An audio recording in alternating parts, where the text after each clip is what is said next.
तो hello guys, कैसे हैं आप लोग। आज हम जिस मूवी को एक्सप्लेन करने जा रहे हैं उसका नाम है बैड गर्ल। तो चलें गाइस, बगैर किसी देरी के हम अपनी मूवी की तरफ चलते हैं। मूवी की मेन कैरेक्टर्स कोडी, अनीता, लिली और एलन हैं। ये एक वैश्यालय में साथ साथ काम करती हैं। बाहर कुछ लोग वैश्या के खिलाफ मार्च कर रहे थे। एक आदमी अनीता के साथ ज़बरदस्ती किस करना चाहता था। अनीता किसी के क्लाइंट के साथ भी किस नहीं करती थी। वो आदमी अनीता को दोबारा अंदर लेके जाना चाहता था। अनीता भाग के बाहर आती है और कोडी से हेल्प मांगती है। कोडी उस आदमी को अनीता को छोड़ने का कहती है। वो आदमी कोडी को डराने के लिए अपनी गन उस पर निकाल लेता है। इससे बचने के लिए कोडी अपनी गन से उस आदमी को शूट कर देती है और कोडी को फांसी की सजा सुनाई जाती है। तभी चर्च का प्रीस्ट कोडी को बहुत सारी गालियां देता है। वो कहता है तुम्हारे कामों की वजह से तुम जहन्नम में जाओगी। वो उसे और भी बहुत बुरा भला कहता है। तभी सब लोग आंखें बंद करके प्रेयर कर रहे थे कि अनीता वहां एली और लिली के साथ आती है और कोडी को अपने साथ लेकर वहां से चले जाती है। फिर ये लोग एक कब्रिस्तान में जाते हैं जहां अनीता अपने हस्बैंड की कब्र पर कहती है कि मैंने कभी किसी को किस नहीं किया क्योंकि मैं तुमसे बहुत ज़्यादा प्यार करती हूँ। दूसरी तरफ उस आदमी की वाइफ ने कुछ जासूसों को इन लड़कियों को ढूंढने और मारने के लिए पैसे दिए हुए थे। यहाँ ये सब लड़कियाँ सांपों का डिनर कर रही थी। अनीता इनको बताती है कि जब मेरे हस्बैंड की डेथ हुई तो उसने मेरे लिए कुछ ज़मीन छोड़ी थी। हम वहाँ जाकर कुछ नई शॉप्स खोलकर अपनी ज़िंदगी को फिर से पटरी पर ला सकते हैं। तो कोडी कहती है इसके लिए हमें पैसों की ज़रूरत पड़ेगी और मैंने कुछ सेविंग्स की हुई हैं। दूसरी तरफ हम देखते हैं कि वही जासूस इन लड़कियों को ढूंढ रहे थे जिन्हें उस आदमी की वाइफ ने पैसे दिए थे। ये उसी कब्रिस्तान पर आते हैं जहां अनीता के हस्बैंड की कब्र होती है और यहाँ ये गर्ल्स नदी में नहा रही थी और इन्हें एक आदमी छुपकर देख रहा था। कोडी अपनी गन लेकर उसके पास जाती है तो वो कोडी को उसकी पिक्चर दिखाता है। वो कहता है जिसमें लिखा हुआ था कि इस लड़की का पता बताने वाले को बेशुमार इनाम दिया जाएगा। कोडी इसको यहाँ से जाने का कहती है और ये कहते हुए चला जाता है कि तुम लोगों को कुछ जासूस ढूंढ रहे हैं। फिर ये लोग अकाउंट में पैसे निकलवाने के लिए जाते हैं जहां एलन एक बुढ़े आदमी के साथ फ्लर्ट करती है। वो उसे अपने साथ सोने का कहता है और एलन मान जाती है।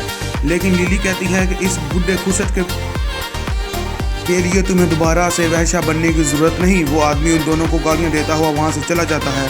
एलन कहती है कि मैं बस एक मुर्गा फंसा रही थी ताकि कुछ खाने को मिल जाए। और कोडी जब बैंक से पैसे निकलवाने ही वाली थी तो जासूस उसे पकड़ लेते हैं। इससे पहले कि वो इन्हें साथ लेकर जाते वहाँ डाकू आ जाते हैं जो इन जासूसों को गन पॉइंट करके कोडी को छोड़ने का कहते हैं। डाकू असल में कोडी का एक पुराना कस्टमर है। वो उसे बचाने में मदद करता है और मैनेजर को कोडी के पैसे देने का कहता है। फिर वो बैंक लूट कर वहाँ से भागने लगते हैं। डाकू जाते हुए कोडी के पैसे भी ले लेता है और कहता है कि तुम्हें पता है कि मैं तुम्हें कहाँ मिलूँगा। भागने के दौरान एलन को गिरफ्तार कर लिया जाता है और विलियम के नाम के पुलिसमैन को उसे जेल में डालने का कहा जाता है। तभी एक पुलिस वाला पूछता है कि किस किस का पैसा डाकू लूट कर ले गए तो सभी लोग हाथ उठा देते हैं। तो वो कहता है कि इनको पकड़ना तो बहुत ज़रूरी है फिर। और जेल में एलन विलियम को पटाने की कोशिश करती है लेकिन वो नहीं पिघलता। दोनों काफ़ी घुल मिल जाते हैं। दूसरी तरफ वो पुलिस ऑफिसर डाकुओं को पकड़ने के लिए नदी के पास आते हैं लेकिन आगे नहीं जाते क्योंकि उस तरफ उनका कानून लागू नहीं होता। फिर कोडी किड से मिलने आती है। वो उसे पैसे देता है क्योंकि कोडी किड को बिना बताए छोड़कर चली गई थी जब वो रिलेशनशिप में थे, इसलिए इस धोखे की वजह से किड उसे बहुत ज़्यादा मारता है। एलन को जेल से निकालने के लिए अनीता और लिली शहर लौटते हैं। महक को कोडी बेहोश जंगल में मिलती है। वो उसे एक चाइनीज डॉक्टर के पास लेके आता है और फिर महक को $500 के बदले इन जासूसों को कोडी और किड के बारे में गलत इन्फॉर्मेशन देता है। यहाँ लिली जेब में शैरन को अपने हुस्न के जाल में फंसाने लगती है और एलन विलियम को। फिर जब विलियम एलन को काल कोठरी से निकालता है तो ये विलियम को उसमें डाल देती है और कहती है कि अगर किसी ने पूछा तो बताना कि मैंने तुम्हें गन पॉइंट में अंदर डाला। फिर सीन शिफ्ट होता है। हम देखते हैं कि चाइनीज डॉक्टर कोडी को मैको की वाइफ समझ रही होती है। मैको कोडी को बताता है कि किड के पापा फ्रैंक ने उसके पापा का मर्डर और माम का रेप किया था, इसलिए मैं उसे मारना चाहता हूँ। अनीता अंदर आती है तो कोडी से बताती है कि मैं अपना पैसा किड से नहीं ला पाई। लिली और एलन टी सर्कल पहुंचते हैं जहां विलियम का घर था। वहाँ किड आर्मी को लूटने का प्लान बनाता है ताकि उनसे वेपन ले सके। फिर हम देखते हैं कि विलियम अपने घर में आता है, उसका मूड ऑफ था। लिली विलियम को कहती है कि हमें यहाँ रहने दो, क्या पता तुम्हें मेरी फ्रेंड के साथ सोने का मौका मिल जाए। वहाँ मैकॉय भी आ जाता है। इन सबको अपने घर में देखकर विलियम गुस्से में आ जाता है। फिर वो काम डाउन होता है और बताता है कि मैं यहाँ तब से अकेला रहा हूँ जब से इसके पेरेंट मर गए हैं और आज यहाँ किसी को देखकर उसे अच्छा लग रहा है। रात को वो एंजॉय करते हैं। दूसरी तरफ किड आर्मी को लूट कर उनकी गन्स चुरा लेता है। हम देखते हैं कि कोडी उसकी जासूसी कर रही थी। जहाँ किड यूएस आर्मी को नंगा नचा रहा था, ये सब उन पर हमला कर देते हैं। विलियम के हाथ पर गोली लग जाती है। अलीता गन्स को बग्गी समेत ले उठती है।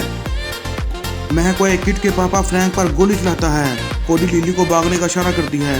किड की नज़र इस पर पड़ जाती है और वो लिली को किडनैप कर लेता है। जहाँ मैकॉय किड के पापा फ्रैंक को मारने ही वाला था कि कोडी उसके पास आ जाती है और उसे कहती है कि किड ने लिली को किडनैप कर लिया है और हम फ्रैंक के बदले लिली का सौदा करेंगे। और वहाँ किड सोचता है कि वो लिली के बदले फ्रैंक और गन्स का सौदा करेगा। अलीता इन सब से परेशान थी। वो कोडी को इस सब का जिम्मेदार समझती ही। फ्रैंक अलीता को अपने पास बुलाता है और कहता है कि मुझे पता है तुम्हारी ब्रिंगम में कुछ ज़मीन है। वो कहता है कि मैंने आज तक किसी सिंगल लेडी को ज़मीन मिलते हुए नहीं देखा। अलीता गुस्से में आ जाती है। वो कहती है कि अगर तुमने आज तक किसी को सिंगल लड़की को ज़मीन मिलते हुए नहीं देखा, इसका ये मतलब नहीं कि मुझे ज़मीन नहीं मिल सकती। और फिर वो वहाँ से चले जाती है। फिर वो एक वकील के पास जाती है। वो कहता है कि औरत होने के नाते वो ज़मीन का दावा नहीं कर सकती। ये सुनकर अलीता कहती है कि जब मैं शादीशुदा थी तब भी ना किसी काम की थी और आज जब मैं विधवा हूँ तो आज भी किसी काम की ना हूँ। लेकिन मजाक की बात तो यह है कि जब वो वहशा थी तो उसकी वैल्यू थी। जब वो वहाँ से जाने लगती है तो वकील सलाह देने के पैसे मांगता है। वो पैसे इसके ऊपर फेंक के जो कहती है कि keep the change. Frank McCoy की माँ के बारे में अनाप शनाप बातें करता है। मैकॉय गुस्से में उसे गोली मार देता है। और जब कोडी वहाँ आती है तो वो उसको कहता है इसने भागने की कोशिश कर रहा था। लेकिन कोडी समझ जाती है कि मैकॉय झूठ बोल रहा है। वो कहती है कि अब वो लिली का सौदा नहीं कर पाएंगे। वो मैकॉय को दफा होने का कहती है और वो वहाँ से चला जाता है। अब अलीता वापस आ जाती है और कहती है कि क्योंकि उसका हस्बैंड जिंदा नहीं, इसलिए कानून के मुताबिक इस ज़मीन का दावा नहीं कर सकती। मैकॉय उसे गन पकड़ाती है। अलीता समझ जाती है कि अब उनके पास एक ही काम बाकी है, लिली को किड से बचाना। वहाँ किड लिली को अपने डाकू दोस्तों से मिलाता है। वो एक डाकू को कोडी की ड्रेस लाने का कहता है जो किसी ट्रक में पड़ी हुई थी। वो लिली को कपड़े उतारने को कहता है, फिर उसे अंदर ले जाता है और वही रेड ड्रेस उसे पहनाकर किस करने की कोशिश करता है, लेकिन लिली उसके मुंह पर थूक देती है। रात में एक डाकू उसके पास आता है। वो उसका रेप करना चाहता था। तभी वहाँ मैकॉय आ जाता है। वहाँ कोडी की टीम भी आ जाती है और लिली को छुड़वा लेते हैं और किड ने मैकॉय को पकड़ लिया था। फिर ये चारों मैकॉय के बदले गन्स का सौदा करते हैं और किड इस सौदे को मान जाता है। लेकिन गन्स के मिलते ही वो मैकॉय पर गोलियां चला देता है और उसे मार देता है। वो कोडी को बेदिल वहशा कहता है और उसका पैसा उसे वापस कर देता है। उसकी आंखों में आंसू थे। वो कोडी को कहता है कि ये लो वो जिसके लिए तुम यहाँ आई थी और दफ़ा हो जाओ यहाँ से। हमें पता चलता है कि किड अंदर ही अंदर कोडी से बेबना प्यार करता था। पीछे हटने के दौरान लिली का रेप करने वाला एक डाकू उसे ताना मारता है और कहता है कि मज़े लेने के लिए आते रहना। बदले में लिली इस पर शूट करती है जिससे हर तरफ गोलियां चलना शुरू हो जाती हैं और किड के पूरे ग्रोह का सफाया हो जाता है। फिर अलीता विलियम से शादी कर लेती है और लिली, कोडी और अली एक नए जीवन का स्टार्ट करने के लिए चले जाती हैं। रास्ते में वो जासूसों से आगे निकल जाती हैं जो उन्हें देख नहीं पाते और ये मूवी यहाँ ही एंड हो जाती है। अगर आप लोगों को ये मूवी पसंद आई है तो प्लीज़ कमेंट करके बताएं और प्लीज़ वीडियो को लाइक और चैनल को सब्सक्राइब कर लें। Thanks for watching.